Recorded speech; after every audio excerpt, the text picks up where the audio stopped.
Shadow, a Parable by Edgar Allan Poe. Yes, though I walk through the valley of the shadow. Psalm of David. Ye who read are still among the living, but I who write shall have long since gone my way into the region of shadows. For indeed strange things shall happen, and secret things be known, and many centuries shall pass away, ere these memories be seen of men. And, when seen, there will be some to disbelieve, and some to doubt, and yet a few who will find much to ponder upon in the characters here graven with the stylus of iron. The year had been a year of terror, and of feelings more intense than terror for which there is no name upon the earth.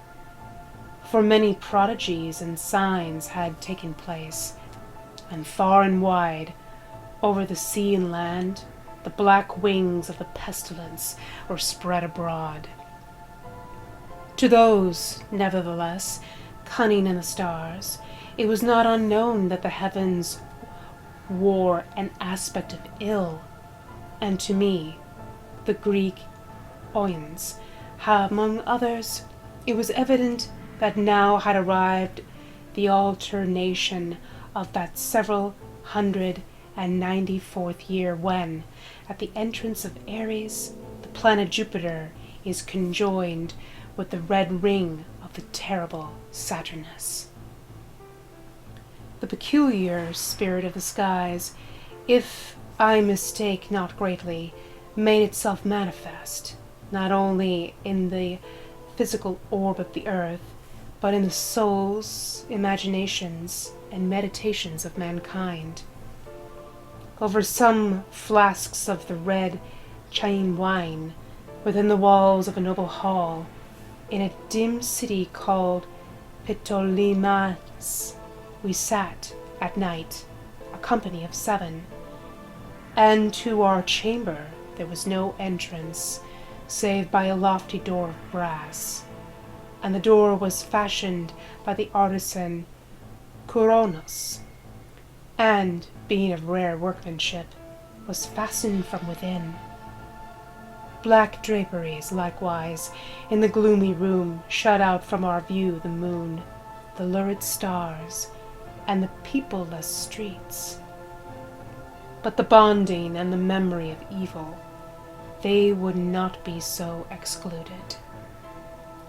There were things around us and about of which I can render no distinct account, things material and spiritual, heaviness in the atmosphere, a sense of suffocation, anxiety, and above all, that terrible state of existence which the nervous experience when the senses are keenly living and awake, and meanwhile the powers of thought lay dormant.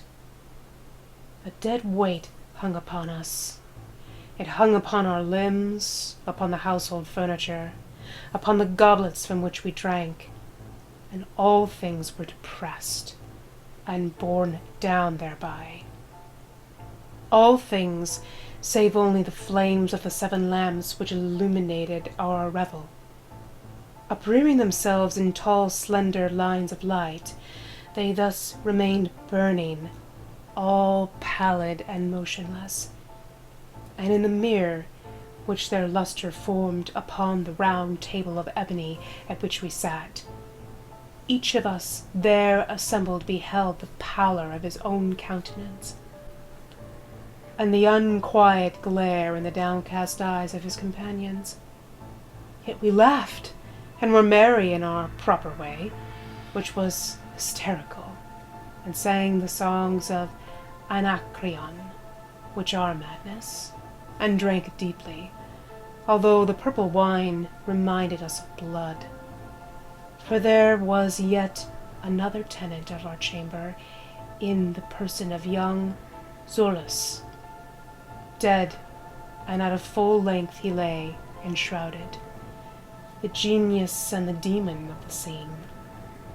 Alas, He bore no portion of our mirth, save that his countenance, distorted with the plague, and his eyes, in which death itself but half extinguished the fire of the pestilence, seemed to take such interest in our merriment as the dead may haply take in the merriment of those who are to die.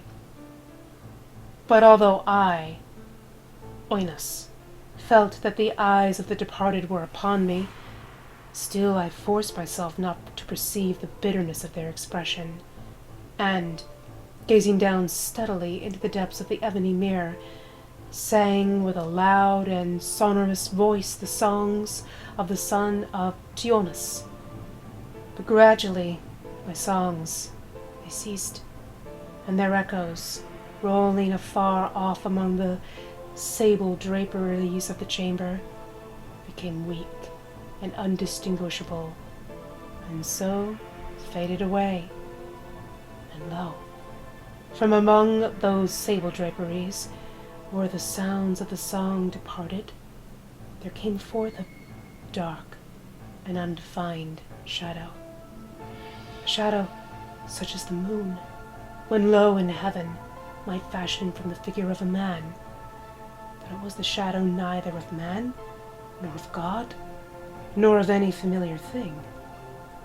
And, quivering a while among the draperies of the room, it at length rested in full view upon the surface of the door of brass. But the shadow was vague and formless and indefinite, and was the shadow neither of man nor of God, neither god of Greece, nor god of Shalandia, nor any Egyptian god. And the shadow rested upon the brazen doorway, and under the arc of the entablature of the door, and moved not, nor spoke any word, but there became stationary and remained.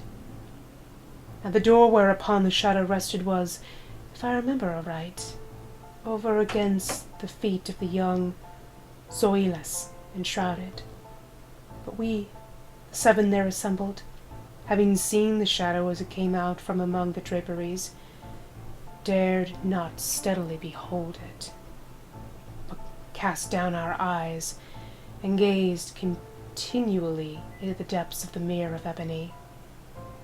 And at length I, Oinos, speaking some low words, demanded of the shadow its dwelling and its appellation. And the shadow answered, I am the shadow, and my dwelling is near to the catacombs of Portilamus, and hard by those dim plains of Eleusian which border upon the foul Chaurian canal. And then did we, the 7, start from our seats in horror, and stand trembling and shuddering and aghast, for the tones of the voice of the shadow were not the tones of any one being, but of a multitude of beings, and, varying in their cadences from syllable to syllable, fell duskily upon our ears in the well-remembered and familiar accents of many thousand departed.